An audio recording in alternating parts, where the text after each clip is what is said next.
Logo, National Park Service. Title, Bats, Tiny Creatures, Big Challenges. Bats fly across the title screen, then on a dark background. Bats swooping down over pond, just skimming the surface. Bats are incredibly difficult to study.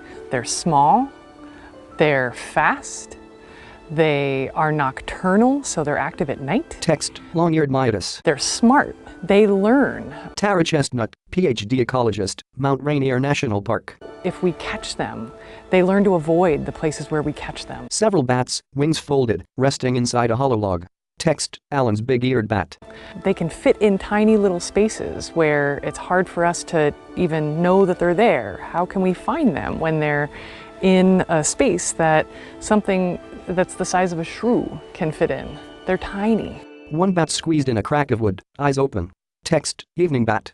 Alice Chong McCowbury, PhD, Program Manager, Klamath Network Inventory and Monitoring Program. There's a great deal of diversity in the bats that we have here in North America. While they may look a lot alike if you just see it fluttering across the sky, if you actually have them in hand and actually get to see them side by side, you'll see there's a huge number of differences among them. Some are really small and tiny, some are much larger, some have huge ears, some have smaller ears. Their coloration can be very plain, brown, to really dramatic orange or black and white with spots. A series of different bats.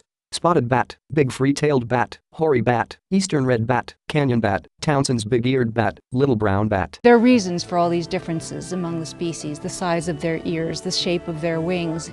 It determines how they fly, what their flight style is, which determines what type of food that they go after, what types of insects they go after, where they actually forage for these insects, and how well they maneuver around the environment with their flight. Wooded area with tall ferns. Text, Acadia National Park, Maine. There are bats in almost every park in the country, except in the high Arctic in Alaska. And that's amazing. At least one species, and in many places we have a dozen or even 24 bat species in some of the parks in the desert Southwest. It's quite remarkable.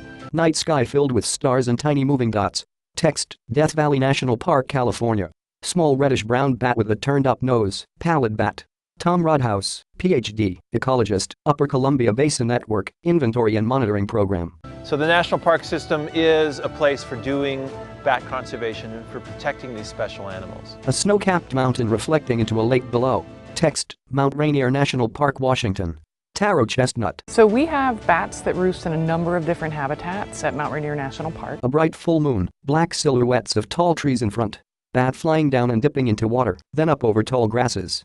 People often think of bats as being cave specialists, and in some places bats do congregate in caves, but here one of the really important habitats that we have are snags. So we have, in some places in this park, forests that are 1,000 years old, and some of the structure that's really critical for bats are things like these old snags. Some of the other habitats that we know that they use are talus fields and also cliffs. Text, snag, standing dead tree.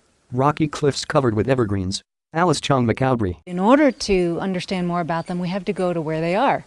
We have a variety of tools to use to study them. Some are more hands-on and some are hands-off. Handheld recording device.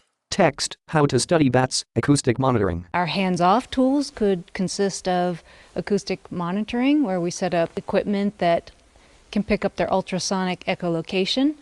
Scientists placing a small microphone tied to a branch high up in a tree. Taro Chestnut. You can set up an acoustic detector that records the vocalizations that they're making. We need specialized computer equipment for that. We can listen to see who flies by. Acoustic detector in forest. A bat flying by. In an office, a scientist sitting at a laptop. So this is a real-time call of a big brown bat as it is approaching and then flying away from a microphone. Scientists removing long metal posts from a bag. Text, how to study bats, mist net monitoring. The hands-on tools that we have are setting up mist nets. Connecting poles, one on top of the other, and adding a net. We set up a net that has a very fine mesh that the bats can fly into. Raising the net several feet high up the poles. Gloved scientist wearing a headlamp gingerly removing a bat from the net, spreading out its wing and measuring size. When we catch them, we can identify the species, we can identify the age, we can identify the sex. We can also determine how healthy an animal is. We can determine if the bat's a female, if she's pregnant, and get more refined information about the animals that are using a habitat. A bat flies away after being released from a gloved hand. A cave viewed with a night vision camera. Text, Mammoth Cave National Park, Kentucky. A man carrying equipment toward a cave. Sign, warning, Indiana bat hibernating cave. Entry into park caves is prohibited. Entry into this cave is a violation of the Endangered Species Act. Bats can live in a variety of habitats, but caves make ideal places for them to live. Text, Steve Thomas, Monitoring Program Leader, Cumberland Piedmont Network, Inventory and Monitoring Program. They provide cover from predators as well as fairly stable temperatures. So in our network we have 8 or 9 species of bats that use caves at least some time of the year, including the impressive looking RAFINESQUE big-eared bat. We also have endangered species like the Indiana bat and the gray bat. Flying light brown bat with very tall ears. Text, RAFINESQUE big-eared bat. Small gray bat, wings outstretched. Endangered Indiana bat. So we've figured out a variety of scientific approaches or methods in order to monitor the bats on our parks. Text, How to Study Bats, Night Vision Monitoring. During the summer when bats are active, we use a more high-tech approach to count them. It involves the use of night vision video cameras, thermal infrared cameras, night vision goggles. Setting up night vision camera equipment. So the cave behind me is an excellent example of a cave that's used by bats during the summer. Night vision, bat flying out of a small crevice in cave. Towards dusk, they'll fly out to go eat insects. They might return several times during the night. We use a night vision goggle and a clicker to count the bats as they exit and sometimes enter the cave. Back at the office, we download the video files, analyze them, and use them in our data models to get the most accurate count that we can. Scientist clicking a counter at each exiting bat. Watching bat footage in an office. In recent years, bats in our network that hibernate in caves have been devastated by a serious, deadly disease called white nose syndrome. It has devastated bat populations and brought many species to the brink of extinction. A bat hibernating, its nose covered with a white fungus. Text, Challenges, white nose syndrome. White nose syndrome was first discovered in North America in 2006. Research suggests it originated in Europe, where a similar fungus coexists with bats. Since its introduction in the USA and Canada, millions of bats have died from this fast-spreading disease. White nose syndrome is caused by a fungal pathogen. It was identified on the East Coast. Scientists have been monitoring its range expansion west since it was first detected in New York State. U.S. map labeled Spread of White Nose Syndrome, 2006. Circle over eastern New York. It's devastated bat populations in a number of places. So in 2016, scientists were really surprised when white nose syndrome actually showed up in Washington state. It had made a big jump across the country from some of the eastern states over to Washington. Map shows disease spreading rapidly across eastern U.S. by 2012.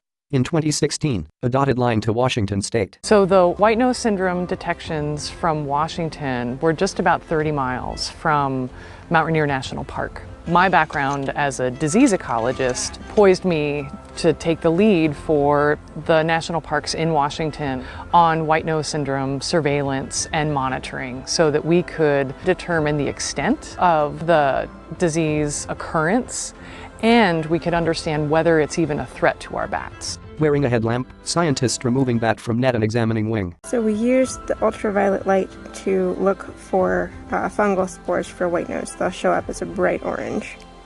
Here we're just seeing some pollen on the wings. Snow covers a desert landscape.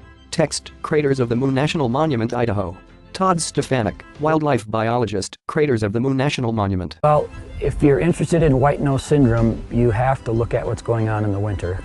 Pseudogymnastis destructans is a cold-loving fungus that can only grow on the bats when the bats lower their temperature during torpor. So if you want to know what's happening with white nose syndrome, that's when you got to look. Text, How to Study Bats, Hibernation Monitoring. Scientists with flashlights observing individual hibernating bats. We're going in and we're going to check the ceilings and the walls, every nook and cranny of that cave, and document how many bats, what species of bats. One of the questions we had was, With our caves being very different from caves in the east, these are lava tubes, these aren't limestone caves, are the conditions even right for white nose syndrome to grow here? And at each bat, we're going to take a temperature, we're going to take a humidity reading, and unfortunately we learned, yeah, white nose syndrome, it'll grow just fine here. Night vision, cluster of several bats hanging upside down from a cave ceiling. In the east, it's more typical that they'll find hundreds of bats on the ceiling and they're all clustered together. Out here in the west, it's rare to find very large hibernacula. Out here, most of our caves, it's 2 to 7 bats in a cave. The difference is we have thousands of caves out here. So if you start doing the math, we still have large numbers of bats like they do in the east. They're just not all in one cave. Tall evergreen trees, mountains, fish swimming in stream, bats swooping down to water. Scientists in cave pointing to hibernating bats. Plants and animals are part of not just our natural heritage, but our cultural heritage. When any one of those species is at risk because of an impact, that's something that we want to pay attention to, because the loss of that species means not just the loss of our natural heritage, it means the loss of our cultural heritage. Part of the Park Service mission is to preserve both of those things. And so when we see bats being particularly vulnerable to a disease like white nose syndrome, we respond by increasing our monitoring and increasing our disease surveillance. Bats are everywhere, both inside and outside of our parks. And our national parks protect some very important and unique habitats. So we in the National Park Service want to do our part to protect bats and give them a fighting chance for the future. Bats flying low over water inside a cave. Logo, National Park Service. Text, produced by the Upper Columbia Basin Inventory and Monitoring Network. Millions of bats live in national parks. In fact, more than 50 species. They pollinate plants, eat insects, master our night skies, and fascinate visitors. Some migrate, and some hibernate for the winter. While each species is unique, they all have one thing in common. They're all facing some type of threat. Special thanks to biological technician Alexis Levers. Additional thanks to Kara Judy, Katrina Smith, Randy Paler, David Riggs, Kim Popek, and Annie Kilby. Photographed and directed by Michael Durham.